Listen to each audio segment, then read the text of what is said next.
Nuclear magnetic resonance NMR মেশিনের আবিষ্কার এক অনন্য প্রতিভার প্রতিফলন। এটি একটি বিশাল চুম্বকের মাধ্যমে মানবদেহের অভ্যন্তরীণ কাঠামোকে স্পষ্টভাবে প্রদর্শন করতে সক্ষম। চলুন এবার জেনে নিই এর অসাধারণ কার্যপ্রণালী। প্রথমেই nuclear magnetic resonance NMR machine তৈরি করতে হলে quantum mechanics, superconducting magnet, computer ও গণিতের মতো বিজ্ঞানের মূলনীতি আয়ত্ত করতে হয়। মূলত এনএমআর মেশিন একটি বিশাল চুম্বক। এর চুম্বকীয় ক্ষেত্র পৃথিবীর চুম্বকীয় ক্ষেত্রের তুলনায় 60,000 গুণ বেশি শক্তিশালী। এনএমআর ইমেজিং চুম্বকীয় ক্ষেত্র এবং রেডিও তরঙ্গ ব্যবহার করে শরীরের বিভিন্ন টিস্যুতে থাকা পানির পরিমাণ পরিমাপ করে। এরপর এসব তথ্য থেকে একটি বিস্তারিত চিত্র তৈরি করা হয়। এই চিত্র এত স্পষ্ট কারণ মানব শরীর মূলত পানির উপর ভিত্তি করে গঠিত। আমাদের লিম্ফ নোড, রক্তনালী, এমনকি হাড়েও পানির অণু থাকে। পানির অণু দুটি হাইড্রোজেন পরমাণু এবং একটি অক্সিজেন পরমাণু নিয়ে গঠিত। হাইড্রোজেন পরমাণু ছোট চুম্বকের মতো, যার উত্তর ও দক্ষিণ মেরু থাকে।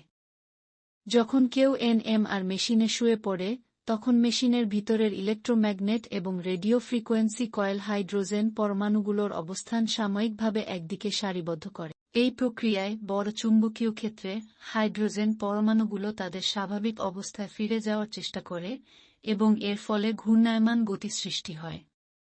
এই ঘূর্ণন চুম্বকীয় ক্ষেত্র পরিবর্তন করে এবং মেশিনে থাকা কয়েলগুলোর মাধ্যমে এ পরিবর্তন শনাক্ত করা যায়।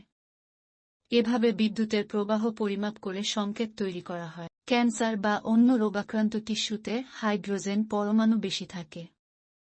তাই কয়েলগুলোর সাহায্যে এগুলোর সৃষ্ট বৈদ্যুতিক সংকেত বিশ্লেষণ করে একটি পরিপূর্ণ চিত্র তৈরি করা সম্ভব। এই চিত্র দেখে ডাক্তাররা সহজেই রোগাক্রান্ত টিস্যু শনাক্ত করতে পারেন। তবে মনে রাখবেন, এনএমআর মেশিন একবার চালু হলে এটি বন্ধ করা যায় না। কারণ এতে ব্যবহৃত সুপারকন্ডাক্টিং ম্যাগনেটকে -250°C তাপমাত্রায় রাখতে হয়।